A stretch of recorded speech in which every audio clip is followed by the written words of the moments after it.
All right, we made it halfway through the year. Are you leading stronger or are you just surviving? Is your team's energy low or maybe you're on the brink of burnout? Whatever is going on, in this episode, we are going to recap some of this season's key strategies for you to hit the reset button. In this recap, we're going to bring it all together. We're going to discuss momentum, reflection, mindset, and team culture, so you can stop playing defense and start playing offense. So stick around to build your second half game plan and finish the year on your terms. I always ask the question, if you don't have time to make sure that your business or your team is on the right course, who does? Your energy is a direct reflection on the energy momentum of your team. Allow yourself to take the time to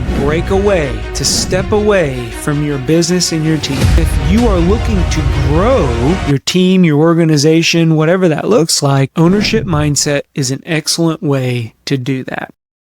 Hey everyone, John here. Welcome to the episode today.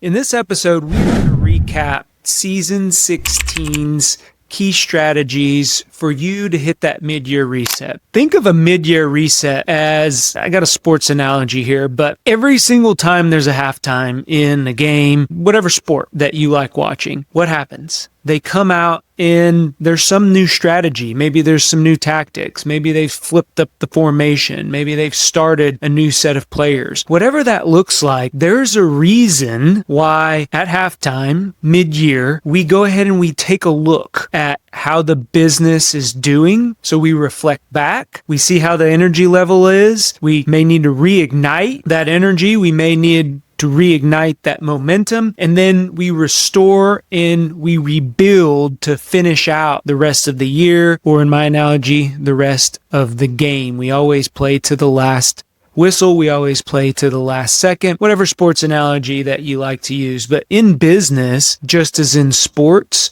it's important for us to take a pause and see how we're doing in case we need to course correct. So we're going to recap some of the key strategies that we talked about in this season. And I would encourage you, if you want to hear more, go back and take a listen to one of the episodes that we've dug into tactical ways that you as a leader can accomplish each one of these key strategies. So these season closers are really meant to be a high-level summary. So take a listen, because as we go throughout each one of these four, if there's one that maybe piques your interest, go ahead, take a listen to that full episode, and that is where you're really going to find a lot of gold and unpack some tactical ways for you in your business, in your team, to unlock each one of these. So make sure that you're subscribed to the channel. Each time we publish an episode, you get notifications. What that also does, though, is it feeds into the YouTube algorithm. So this show gets out to as many people as possible, and we can continue our mission of helping others get to where they're going, and especially small business owners be able to step away from their businesses, or leaders step away from their team without being tethered or connected to a telephone or emails, whatever that looks like in your organization. So let's talk about the first strategy that we unpacked in this season. In this first one, I find a lot of leaders struggle with. It's reflection. And when we take a pause and we reflect back to see how maybe the first 2 quarters are going, if you're in a fiscal year, the first 6 months are going, if you're in a calendar year, whatever that time frame looks like. But I liken this to, imagine if you're on a journey, you're on a road trip. My dad always liked road trips. I was the navigator. I sat in the co-pilot seat or the passenger seat up front, and I had the map. And every once in a while, he would ask me, "Hey son, how far is it to the nearest rest stop?"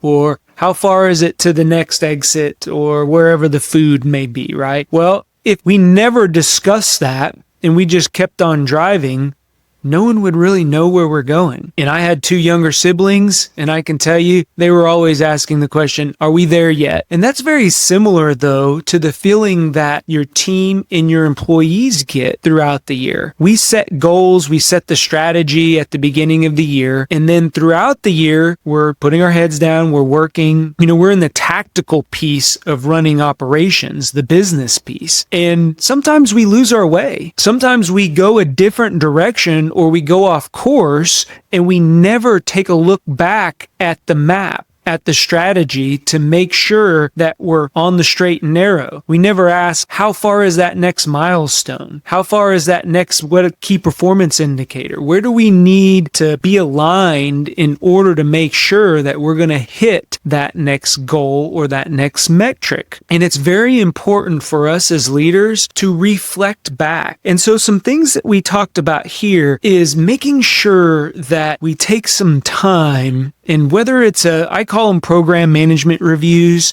I do them quarterly, but I especially urge leaders to at least do them at the mid-year. And at that time, we're going to talk about things like, is everybody in alignment? What are things that we shouldn't continue to do? What are things that we need to start doing? Those are important questions to ask. And leaders all the time, business owners, whenever I work with them, they're like, John, we don't have enough time. We barely have time in order to hit our metrics now. And I always ask the question, if you don't have time to make sure that your business or your team is on the right course, who does? Really think about that. As we navigate throughout the year, the seasons change. The market changes. What was working in the past may not be working. Part of one of my businesses is social media. The algorithms change all the time, so we can't expect something that we did for the first quarter, the first 3 months, to continue to work. Why? Because things change. People's interests change. That's why it's important to reflect back and to really hit the reset button without having any regret. Spend the time, spend some money. I always like to take my team out, get away from the office. It allows us to think differently about situations, but those are the things that allow us to continue on some of these other strategies that we're going to talk about. But it's really important for us to hit that reset button by reflection. So that's strategy 1. Strategy number 2 that we're going to talk about is reignite, right? Reignite the energy within the organization. As summertime comes, people get distracted. Distractions come in a lot of different ways. I have a business that I'm working with now, and it's a small business, and a lot of times people go on vacations. Majority of the people go on vacations during the summer. Unfortunately, what happens is as people go on vacations, and with a small organization, a small team, a small business, things have to either be delegated or they have to stop and wait for somebody to come back. I was working with one group. There was a spreadsheet, and this spreadsheet had a list of contacts on it. And the person who managed this spreadsheet was gone for like a week and a half. And there was customers calling, asking for this list. And what was the answer? Well, you're going to have to wait a week and a half in order to get that spreadsheet or that list. That's a week and a half. So if you are a small business and you have people leaving to go on vacation, we have to ensure that we don't hit that summer slump. And one of the ways that we can do that is reigniting, right, what that looks like in our businesses, whether that's energy, whether that's time, and whether that's momentum. All of those things seem to slow down during that summer slump because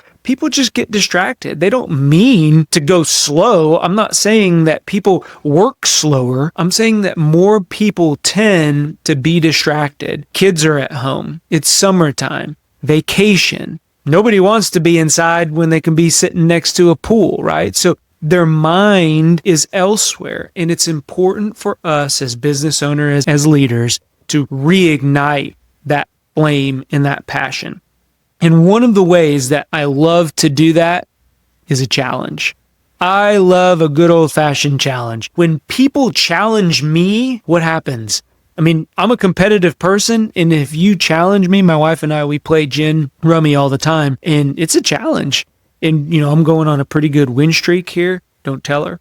But again, it's a challenge. Every time we play, I want to win. So what do I do with my team? I give them a summer challenge. I come up with a metric. I come up with a business practice, and we have a fun kind of way of doing a summer challenge. And that summer challenge can be creative, involve the team. What's the reward? What are the milestones? What's the scoring system look like? All of those things are important ways that you can reignite that momentum and bring that energy back into your organization anytime, not just summertime, but anytime you feel that lull in the organization, a challenge is a great way. That's the second one. Reignite. Try it on. I want to take a quick break from the episode today to talk about a couple things. The first thing, less than 40% of our listeners are subscribed to our channel. You would be doing me a huge favor if you click on that subscribe button. It helps us grow our Go Be Great community and get this podcast out to as many people as we possibly can. The second thing, are you a small business owner that is drowning in the day-to-day operations? You're delegating tasks and you're still doing all the work. You're experiencing a high turnover. Maybe you don't have the systems and processes in place that you need to run a successful business.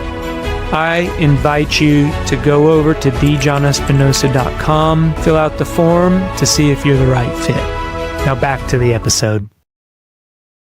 The third one we're going to talk about is to restore. And from here, we talk about burnout a lot within organizations. And if you, as the leader of your organization, is burnout or on the brink or on the cusp of burnout, or maybe your tank is just a little more empty than it normally is, you got to pause. You got to take a step back. And you have to focus. You got to be selfish here. And this is hard. This is hard for me to do, is to take some time for myself to, again, find that energy, find that momentum, almost going back to how you're reigniting your team. You have to continue to pour into yourself, continue to fill your tank, because if you are not restoring your energy, how can you transfer that energy into your team?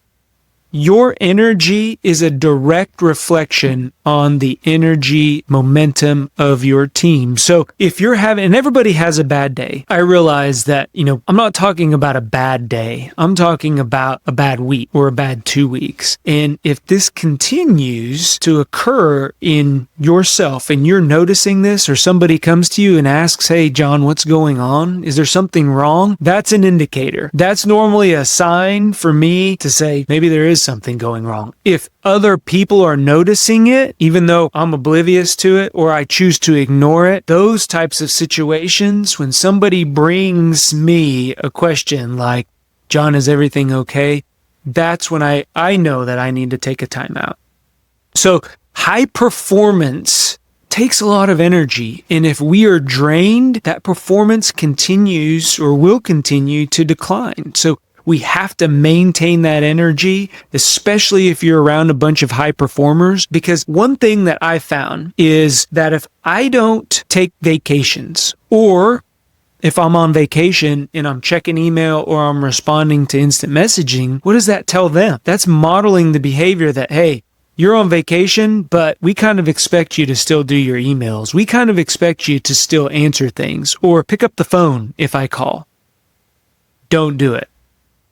This is one of the biggest mistakes that I made as a young leader, as a young business owner, because I thought that I was doing the business, the team a favor by working on vacation. And what I found out was I was creating this culture of, if you're on vacation, answer my phone call. If you're on vacation, it's okay to answer an email. But what that does not allow people to do is doesn't allow them to refill their cup. It doesn't allow them to have a really true break from the grind, the day-to-day operation of your team or of your business. And in the end, that's not a vacation. Allow yourself to take the time to break away, to step away from your business and your team. And if you are struggling with that, please send me a DM, send me an email. That's exactly what we are here to do, is to help small business owners, to help leaders of teams of 2 to 2,000 be able to step away from their organization. We have specific strategies that we can help you achieve that. But one of the ways is you have to model how you want your team to behave. And if you're modeling picking up the phone, they're going to behave that way. So restore. Make sure that you are restoring that energy and preventing that burnout. And then last but not least, and this is one that we spent a couple episodes talking about, and it's rebuild. So rebuilding an organization is all about creating that ownership mindset. And when I use the word rebuild, two words come to mind. One, accountability, and two, ownership. We need to hold people accountable. But when we hold people accountable, that's reactive. So I mentioned that's playing defense in the introduction. We need to get away from playing defense where we're always on our heels, being reactive through holding people accountable and creating this sense of ownership, this ownership mindset, which is proactive, playing offense, where we're moving forward. So when I talk about ownership here, think proactive. Think about creating this ownership mindset in your team, in your business, to where others treat that business and treat your team with the same level of commitment, with the same level of gratitude that you do. And one of the ways that I like to frame this is if you are looking to scale or you have a peak in your business and now it's either you need to hire or you need to ramp up some type of production, you are not going to be able to do that if you do not have this ownership mindset already established within your culture. You may be able to get there, hit the number, but it's not going to be sustainable. And if you are looking to grow your team, your organization, whatever that looks like, ownership mindset is an excellent way to do that. So things that we talked about here is creating a mindset to where people enjoy doing what they're doing. They have a sense of pride in it. One of the best compliments that I've ever gotten as a leader is from an employee that said, "This is the best job ever." And it became our mantra. It became our motto is, this is the best job ever. This is the best team. This is the best work environment, workplace. This is the best culture. Why? Because people take a sense of pride in the best. It wouldn't be the best if you didn't feel that way. And it was important for me as the owner, as the leader of that team, to establish that culture where people want to come work for you.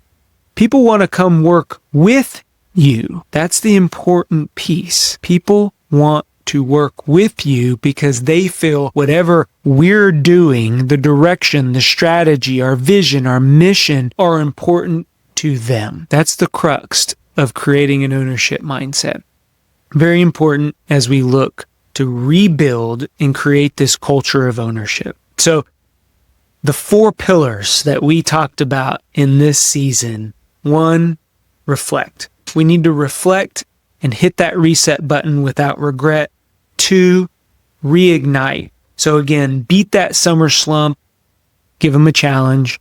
3, restore. We have to fill our cups and model that behavior so our employees and our team do the same. And then last but not least, we need to rebuild and create that culture of ownership. That way people enjoy doing what they're doing and they have a sense of pride and commitment in the day to day, and you can outlast any storm. So looking back on this season, one takeaway is leadership isn't about doing more.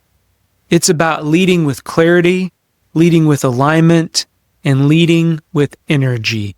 That is going to get you past whatever slump that you're going to, allow you to hit that reset button and grow your team, sustain your momentum, and get you through whatever challenge, whatever slump that you may be in. I hope this helps somebody. I believe in each and every one of you. Thank you for listening. Go be great. Talk to everyone later. Bye-bye. If you like what you're hearing, do us a favor. Click on that subscribe button. Give us a thumbs up or leave a comment. That lets us know that what we are putting out benefits you. If you want additional information or resources or learn how to work with me, head on over to thejohnespinosa.com, because when we become better versions of ourselves, it helps us get others to where they're going. Go be great. Talk to everyone later.